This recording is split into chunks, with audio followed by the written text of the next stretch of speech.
Animal Farm. Chapter 2. 3 nights later, old Major died peacefully in his sleep.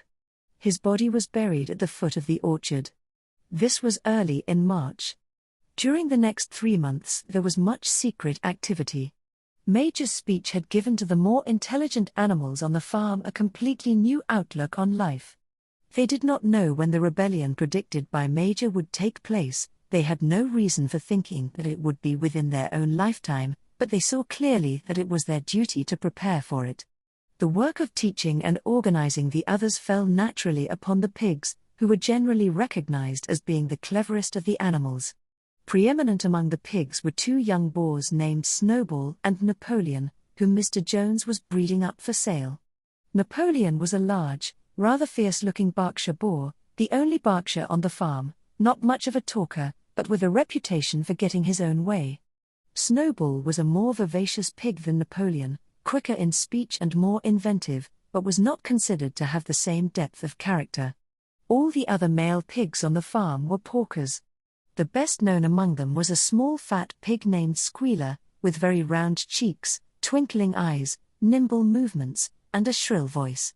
He was a brilliant talker, and when he was arguing some difficult point he had a way of skipping from side to side and whisking his tail which was somehow very persuasive. The others said of Squealer that he could turn black into white. These 3 had elaborated old Major's teachings into a complete system of thought, to which they gave the name of animalism. Several nights a week, after Mr. Jones was asleep, they held secret meetings in the barn and expounded the principles of animalism to the others. At the beginning they met with much stupidity and apathy. Some of the animals talked of the duty of loyalty to Mr. Jones, whom they referred to as master, or made elementary remarks such as "Mr. Jones feeds us. If he were gone, we should starve to death." Others asked such questions as why should we care what happens after we are dead? Or if this rebellion is to happen anyway, what difference does it make whether we work for it or not? And the pigs had great difficulty in making them see that this was contrary to the spirit of animalism. The stupidest questions of all were asked by Molly, the white mare. The very first question she asked Snowball was, "Will there still be sugar after the rebellion?" "No," said Snowball firmly. "We have no means of making sugar on this farm. Besides, you do not need sugar. You will have all the oats and hay you want." "And shall I still be allowed to wear ribbons in my mane?" asked Molly. "Comrade," said Snowball, "those ribbons that you are so devoted to are the badge of slavery. Can you not understand that liberty is worth more than ribbons?" Molly agreed, but she did not sound very convinced. The pigs had an even harder struggle to counteract the lies put about by Moses, the tame raven. Moses, who was Mr. Jones's especial pet, was a spy and a tale-bearer, but he was also a clever talker. He claimed to know of the existence of a mysterious country called Sugarcandy Mountain, to which all animals went when they died. It was situated somewhere up in the sky, a little distance beyond the clouds, Moses said. In Sugarcandy Mountain it was Sunday 7 days a week, clover was in season all the year round, and lump sugar and linseed cake grew on the hedges. The animals hated Moses because he told tales and did no work, but some of them believed in Sugarcandy Mountain, and the pigs had to argue very hard to persuade them that there was no such place. Their most faithful disciples were the 2 cart horses, Boxer and Clover. These 2 had great difficulty in thinking anything out for themselves, but having once accepted the pigs as their teachers, they absorbed everything that they were told, and passed it on to the other animals by simple arguments. They were unfailing in their attendance at the secret meetings in the barn, and led the singing of Beasts of England, with which the meetings always ended. Now, as it turned out, the rebellion was achieved much earlier and more easily than anyone had expected. In past years Mr. Jones, although a hard master, had been a capable farmer, but of late he had fallen on evil days. He had become much disheartened after losing money in a lawsuit, and had taken to drinking more than was good for him. For whole days at a time he would lounge in his Windsor chair in the kitchen, reading the newspapers, drinking, and occasionally feeding Moses on crusts of bread soaked in beer. His men were idle and dishonest, the fields were full of weeds, the buildings wanted roofing, the hedges were neglected, and the animals were underfed. June came and the hay was almost ready for cutting. On Midsummer's Eve, which was a Saturday, Mr. Jones went into Willingdon and got so drunk at the Red Lion that he did not come back till midday on Sunday. The men had milked the cows in the early morning and then had gone out rabbiting, without bothering to feed the animals. When Mr. Jones got back, he immediately went to sleep on the drawing-room sofa with the news of the world over his face, so that when evening came, the animals were still unfed. At last they could stand it no longer. One of the cows broke in the door of the store shed with her horn, and all the animals began to help themselves from the bins. It was just then that Mr. Jones woke up. The next moment he and his 4 men were in the store shed with whips in their hands, lashing out in all directions. This was more than the hungry animals could bear. With one accord, though nothing of the kind had been planned beforehand, they flung themselves upon their tormentors. Jones and his men suddenly found themselves being butted and kicked from all sides. The situation was quite out of their control. They had never seen animals behave like this before, and this sudden uprising of creatures whom they were used to thrashing and maltreating just as they chose, frightened them almost out of their wits. After only a moment or two they gave up trying to defend themselves and took to their heels. A minute later all 5 of them were in full flight down the cart track that led to the main road, with the animals pursuing them in triumph. Mrs. Jones looked out of the bedroom window, saw what was happening, hurriedly flung a few possessions into a carpet bag, and slipped out of the farm by another way. Moses sprang off his perch and flapped after her, croaking loudly.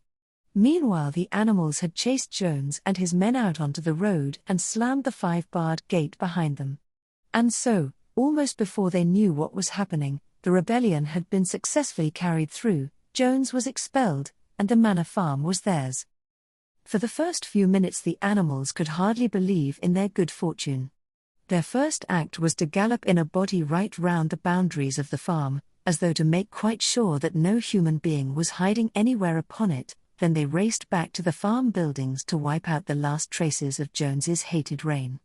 The harness room at the end of the stables was broken open, the bits, the nose rings, the dog chains, the cruel knives with which Mr. Jones had been used to castrate the pigs and lambs, were all flung down the well. The reins, the halters, the blinkers, the degrading nosebags, were thrown onto the rubbish fire which was burning in the yard. So were the whips. All the animals capered with joy when they saw the whips going up in flames. Snowball also threw onto the fire the ribbons with which the horses' manes and tails had usually been decorated on market days. Ribbons, he said, should be considered as clothes, which are the mark of a human being. All animals should go naked. When Boxer heard this he fetched the small straw hat which he wore in summer to keep the flies out of his ears, and flung it on to the fire with the rest. In a very little while the animals had destroyed everything that reminded them of Mr. Jones. Napoleon then led them back to the store shed and served out a double ration of corn to everybody, with 2 biscuits for each dog. Then they sang Beasts of England from end to end 7 times running, and after that they settled down for the night and slept as they had never slept before. But they woke at dawn as usual, and suddenly remembering the glorious thing that had happened, they all raced out into the pasture together. A little way down the pasture there was a knoll that commanded a view of most of the farm. The animals rushed to the top of it and gazed round them in the clear morning light.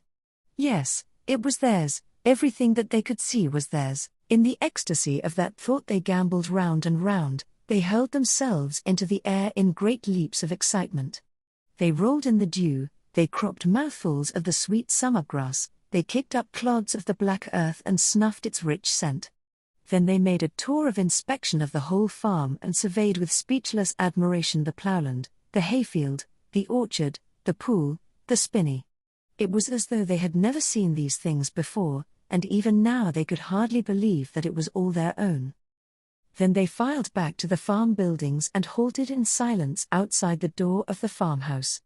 That was theirs too, but they were frightened to go inside. After a moment, however, Snowball and Napoleon butted the door open with their shoulders and the animals entered in single file, walking with the utmost care for fear of disturbing anything. They tiptoed from room to room, afraid to speak above a whisper and gazing with a kind of awe at the unbelievable luxury, at the beds with their feather mattresses, the looking-glasses, the horsehair sofa, the Brussels carpet, the lithograph of Queen Victoria over the drawing-room mantelpiece. They were just coming down the stairs when Molly was discovered to be missing. Going back, the others found that she had remained behind in the best bedroom. She had taken a piece of blue ribbon from Mrs. Jones's dressing table, and was holding it against her shoulder and admiring herself in the glass in a very foolish manner. The others reproached her sharply, and they went outside. Some hams hanging in the kitchen were taken out for burial, and the barrel of beer in the scullery was stove in with a kick from Boxer's hoof, otherwise nothing in the house was touched. A unanimous resolution was passed on the spot that the farmhouse should be preserved as a museum. All were agreed that no animal must ever live there. The animals had their breakfast, and then Snowball and Napoleon called them together again. "Comrades," said Snowball, "it is 6:30 and we have a long day before us. Today we begin the hay harvest. But there is another matter that must be attended to first." The pigs now revealed that during the past 3 months they had taught themselves to read and write from an old spelling book which had belonged to Mr. Jones's children and which had been thrown on the rubbish heap. Napoleon sent for pots of black and white paint and led the way down to the 5-barred gate that gave on to the main road. Then Snowball, for it was Snowball who was best at writing, took a brush between the 2 knuckles of his trotter, painted out Manor Farm from the top bar of the gate, and in its place painted Animal Farm. This was to be the name of the farm from now onwards. After this they went back to the farm buildings, where Snowball and Napoleon sent for a ladder which they caused to be set against the end wall of the big barn. They explained that by their studies of the past 3 months the pigs had succeeded in reducing the principles of animalism to 7 commandments. These 7 commandments would now be inscribed on the wall. They would form an unalterable law by which all the animals on Animal Farm must live forever after. With some difficulty, for it is not easy for a pig to balance himself on a ladder, Snowball climbed up and set to work, with Squealer a few rungs below him holding the paint pot. The commandments were written on the tarred wall in great white letters that could be read 30 yards away. They ran thus. The 7 commandments. Whatever goes upon 2 legs is an enemy. Whatever goes upon 4 legs, or has wings, is a friend. No animal shall wear clothes. No animal shall sleep in a bed. No animal shall drink alcohol. No animal shall kill any other animal. All animals are equal. It was very neatly written, and except that friend was written frind and one of the S's was the wrong way round, the spelling was correct all the way through. Snowball read it aloud for the benefit of the others. All the animals nodded in complete agreement, and the cleverer ones at once began to learn the commandments by heart. "Now, comrades," cried Snowball, throwing down the paint-brush, to the hayfield. "Let us make it a point of honor to get in the harvest more quickly than Jones and his men could do." But at this moment the 3 cows, who had seemed uneasy for some time past, set up a loud lowing. They had not been milked for 24 hours, and their udders were almost bursting. After a little thought, the pigs sent for buckets and milked the cows fairly successfully, their trotters being well adapted to this task. Soon there were 5 buckets of frothing creamy milk, at which many of the animals looked with considerable interest. "What is going to happen to all that milk?" said someone. "Jones used sometimes to mix some of it in our mash," said one of the hens. "Never mind the milk, comrades," cried Napoleon, placing himself in front of the buckets. "That will be attended to. The harvest is more important.